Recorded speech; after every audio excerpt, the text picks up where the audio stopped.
Engageons une prostituée, on le piège, vous filmez tout ça.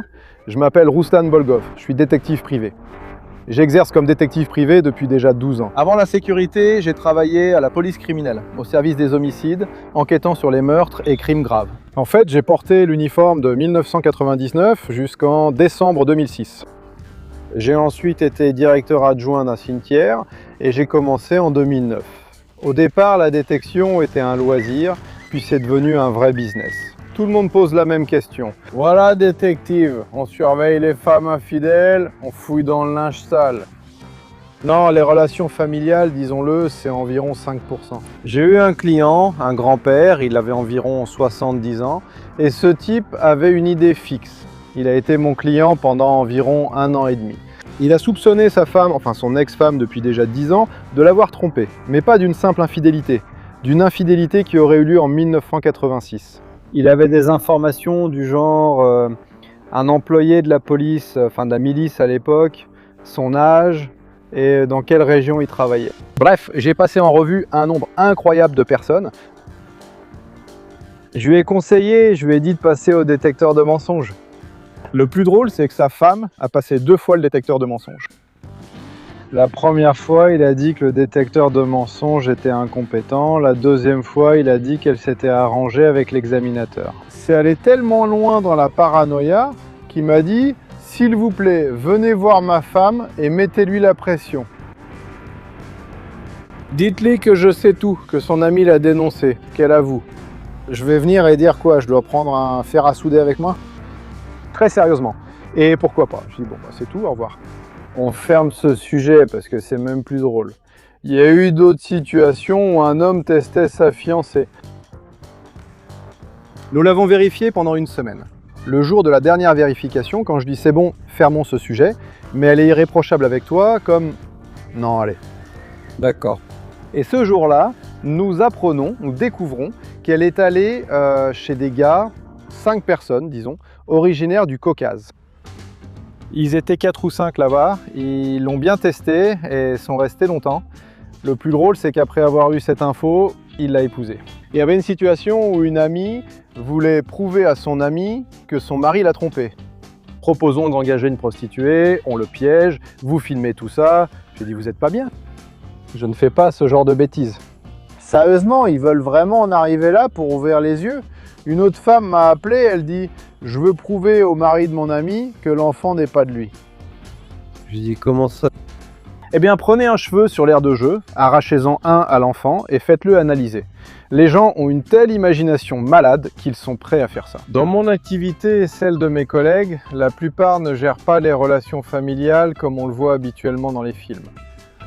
L'essentiel, c'est la vérification des partenaires commerciaux et la recherche de personnes. Contact perdu, membres de la famille, autre chose, débiteur. Vérification des candidats à l'embauche. Nous avons vérifié. Ils postulaient pour devenir directeur de succursale d'une grande entreprise. Nous sommes très méticuleux et quand on prend un dossier, on remonte jusqu'à 10 ans en arrière. J'ai été surpris qu'une entreprise absente du CV apparaisse dans le livret de travail. Et la deuxième situation qui m'a surpris, c'est qu'il y a exactement 5 ans, il a changé de lieu de résidence, passant d'une ville à une autre. En consultant les archives de la police, il s'est avéré qu'il avait eu un problème à cette période. On lui a tiré une balle dans le derrière. J'ai trouvé le directeur de cette entreprise. Écoute mec, dis-moi, où est-il? Je te paierai pour ça. Il nous a arnaqué de 100 000 $. Et il a disparu. Je demande, avez-vous un lien avec les blessures? Il répond, oui, c'est nous qui lui avons tiré dessus. Le plus drôle dans toute cette situation, c'est quand cette information a été remise au client. Je ne sais pas ce qu'il pensait, mais ils l'ont embauché. 6 mois après, il a arnaqué l'entreprise. J'ai 3 lettres de remerciement de la cyberpolice et de la police d'Ukraine. Pour l'aide d'un détective privé, exactement. Et il y a eu une situation où Astria a envoyé une demande à la police pour retrouver un pédophile. Il y avait des photos de pénis. Certaines situations concernaient un bébé de 3 mois. J'ai trouvé des informations sur cette personne et sur celle derrière l'écran avec le bébé via la 3G. Nous avons trouvé un moyen de tenir des informations à partir de son client de messagerie. Nous l'avons retrouvé, nous avons trouvé les photos. Nous avons trouvé cet enfant sur la photo. L'expertise a confirmé qu'il tenait bien l'enfant dans ses bras et qu'il s'agissait du même enfant. Nous avons découvert de nombreuses informations inquiétantes sur son téléphone. À l'heure actuelle, il purge déjà sa peine, malheureusement dans un hôpital psychiatrique. Le plus drôle, c'est qu'il a perdu la tête après qu'on l'ait arrêté. Il y a eu des cas où nous avons arrêté des femmes pédophiles, une actrice porno qui tournait avec son propre enfant, avec son propre fils. Elle a déjà été condamnée. Mais la pénétration en tant que telle n'a pas été prouvée. Mais il y avait du contenu à caractère pornographique qu'elle produisait avec son enfant. C'est-à-dire qu'elle tournait elle-même. Elle est elle-même actrice porno. Du porno amateur, parfois hard, de différents types. Et elle filmait son enfant en photo et en vidéo avec elle, dans ce genre de fantasme caractéristique. Très dur, disons, avec des concombres et tout le reste. Oui, elle se faisait des pénétrations, et elle prenait le garçon en photo, et elle diffusait cette photo. Après quoi, ces photos sont arrivées jusqu'à nous. Après une demande à la police, nous avons lancé une enquête. On m'a sollicité car on fait souvent appel à moi dans ce type d'affaires. La surveillance relève uniquement des forces de l'ordre. Il s'agit de surveillance physique, bien définie. Ce sont des mesures d'enquête et de surveillance interdites sans le consentement de la personne concernée. Oui, il existe de nombreuses failles différentes permettant de le faire. Certains le font directement, en fournissant des services illégaux. Dans ce cas précis, il existe un concept appelé contre-surveillance, par exemple. C'est totalement légal. Par exemple, vous vous inquiétez pour votre sécurité, pour la sécurité de votre famille. Et vous venez pour vérifier si vous êtes surveillé. Nous faisons une contre-surveillance avec votre accord et identifions qui vous surveille. Nous assurons aussi la vérification de sécurité et l'accompagnement discret de votre famille. Autrement dit, vous pensez encore qu'il existe un danger pour votre famille qu'il faut détecter. Théoriquement, c'est possible, surtout pour les enfants. Et avez-vous déjà découvert, lors d'une surveillance, une filature visant une autre personne? Une fois une telle situation est arrivée, et l'information a été aussitôt transmise au client. Finalement, c'était bien plus banal, des jaloux. C'était justement un cas de relation familiale. Et là, un mari jaloux a décidé de s'en prendre à un certain monsieur. Et le monsieur a pris peur et a dit « ouais, je m'inquiète quoi ». Le début de n'importe quel travail, en principe, commence à partir de 300 $ minimum. L'accompagnement des surveillances coûte environ 500 $ par jour, tandis que la vérification à l'embauche débute à 100 $. Et la somme la plus élevée Que vous avez reçue pour une mission. Environ 5 000 $. C'était une importante enquête de sécurité d'entreprise. Une personne accusée de fraude, il fallait prouver le contraire. Nous l'avons fait.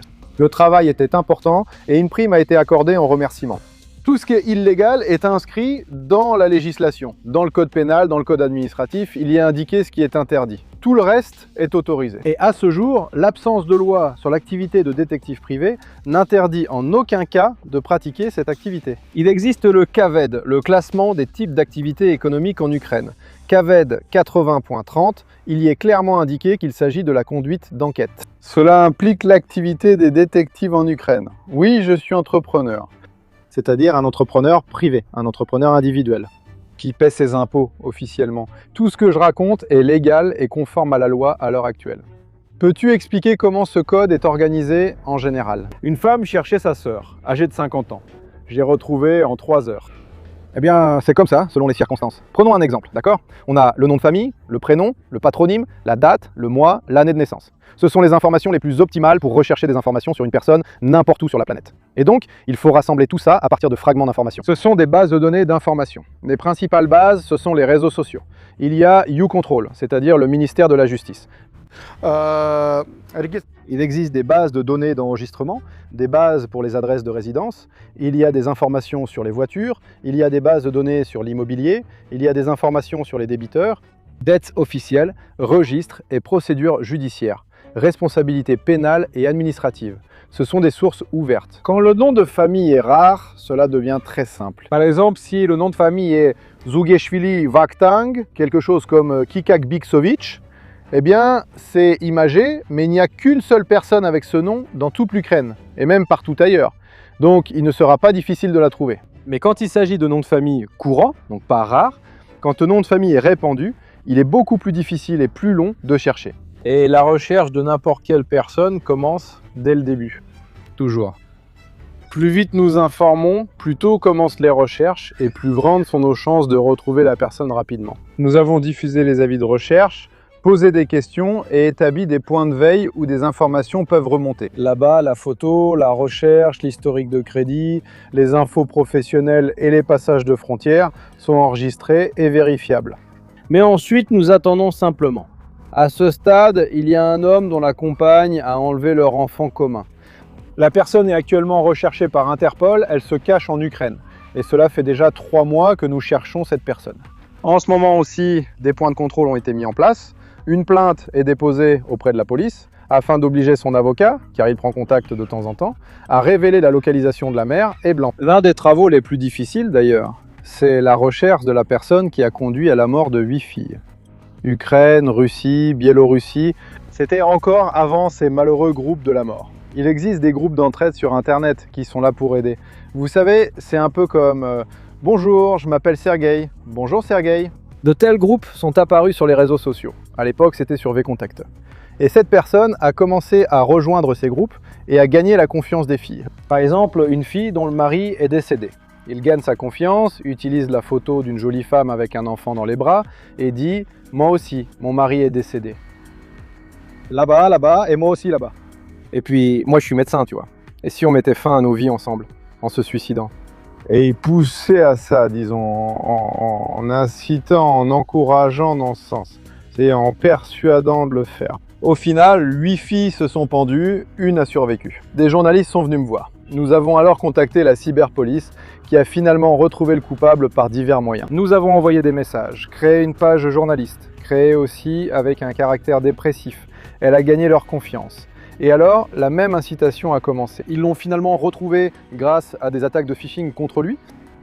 Nous avons trouvé cette personne à Zaporizhia. Il s'est avéré que c'était un garçon qui se faisait passer pour une fille sur Internet. Sa femme est enceinte.